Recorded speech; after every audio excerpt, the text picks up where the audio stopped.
ప్రతి దినము దేవుని సన్నిధిలో దేవా నీ కృపావతితో నన్ను బలపరచుము, దినమెల్లా మేము సంతోషించలాగున ఈ వార్తను మాకు దయచేయమని ప్రార్థించి ఒక దినాన్ని ప్రారంభిస్తున్నాం. నేటి దినపు వాగ్దానముగా, నోటి మాటల చేత కలుగు నొప్పి నీకు తగలకుండా ఆయన నిన్ను చాటు చేయును. You will be protected from the lash of the tongue. ప్రజలు వారి నాలుక ద్వారా పలికే మాటలు మీకు నొప్పి కలగకుండా దేవుడు కాపాడుతున్నాడు. ప్రజలు పలికే అవమానాలు కావచ్చు, నిందలు కావచ్చు, చుట్టుపొట్టి మాటలు మీ హృదయాన్ని గాయపరచకుండా దేవుని చాటు మీకుండనుగాక. ఆమేన్. ప్రపంచంలో మనం చూస్తుంటాం, అనేకులు కోర్టు మెట్ల దాకా వెళ్ళారు. ఎందుకు వెళ్ళారంటే నోటి మాటల వల్ల. కుటుంబాలు పాడైపోయి కారణం నోటి మాటల వల్ల. మ్యారేజెస్ బ్రేక్ అయిపోవడం గల కారణం నోటి మాటలే. నోటి మాటల వల్ల ఎన్నో బంధాలు తెగిపోయాయి, ఎన్నో చక్కని బిజినెసెస్ ఫెయిల్ అయిపోయాయి. నోటి మాటలను బట్టి రాజ్యాలు కూలిపోయాయి. నోటి మాటకు అంత శక్తి ఉందా? అవును.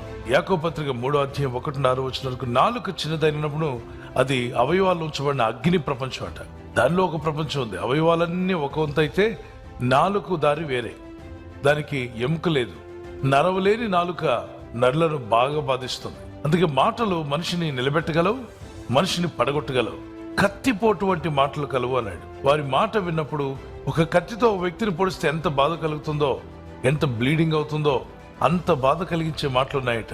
తెలుసో తెలియకో దైవపాత్మలకు లోబడిపోయారు. వారి మనసులోకి, వారి హృదయాల్లోకి కక్ష, కోపం వల్ల దురాత్మలు నివాసంగా మార్చుకున్నాయి వారి దేహాలు. మరి దురాత్మలు ఎలా మాట్లాడతాయి? అవి ఎప్పుడు శాపవచనాలే పలుకుతాయి.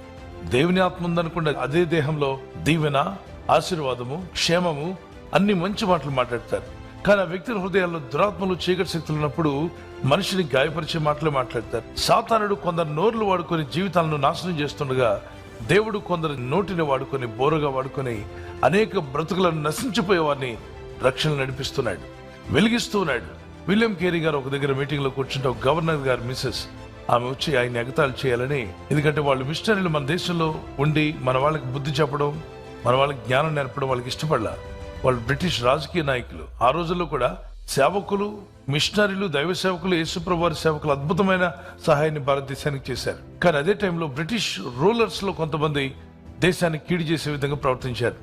అందుకే వాళ్ళకి మన దేశానికి వచ్చిన మిషనరీలు చూసి, మీరు ఎందుకయ్యా వస్తారు ఇక్కడికి, ఇండియా వచ్చి ఎందుకు వీళ్ళని బాగు చేయాలనుకుంటారు, వెళ్ళండి మన దేశాన్ని బాగు చేసుకోమంటే విలియం కేరీ చెప్పాడు, మిషనరీ నో, ప్రపంచం అంతటికి వెళ్ళమన్నాడు యేసయ్య.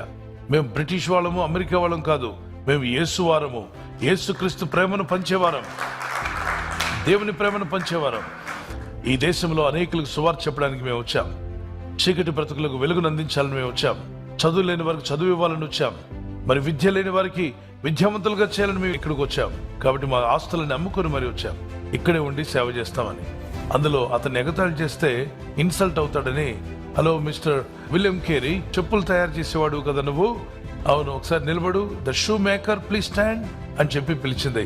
అప్పుడు విలియం కేరీ గారు నిలబడి, సారీ మేడం, నేను చెప్పులు తయారు చేసేవాడిని కాదు, అంత గొప్పవాడిని కాదు, ఐఎమ్ జస్ట్ చినిగిపోయిన చెప్పులను కుట్టేవాడిని అమ్మా. చెప్పులు పాడైపోతే వాళ్ళు మా దగ్గరకు వస్తే కొడుతుంటాను, అంతేగాని చెప్పులను తయారు చేసి, షూ తయారు చేసేంత శక్తి నాకు, అంత జ్ఞానము కలిగిన వాడిని కాదు అని చెప్పి తను తాను తగ్గించుకున్నాడు. ఎప్పుడైతే ఆమె చెప్పినప్పుడు చప్పట్లు కొట్టిన వాళ్ళందరూ ఈయన ఇంకా కొంచెం ఒక మెట్టు తగ్గించుకుని మాట్లాడినప్పుడు సభంతా మోగబోయింది. ఎవ్వరు నోట మాట లేదు. తగ్గించుకుని మాట్లాడడం, అందరూ మోగపోవడమే కాదు, ఈయనకున్న దైవభక్తి, ఈయనకున్న నీతి, ఈయనకున్న పరిశుద్ధత, ఈయనకున్నటువంటి గొప్ప సమర్పణ అందరి ముందు కట్టొచ్చినట్టు కనబడింది. దేవుని బిడ్డలారా, కొన్నిసార్లు మనం ఒక అడుగు తగ్గించుకోవడమే మంచిది.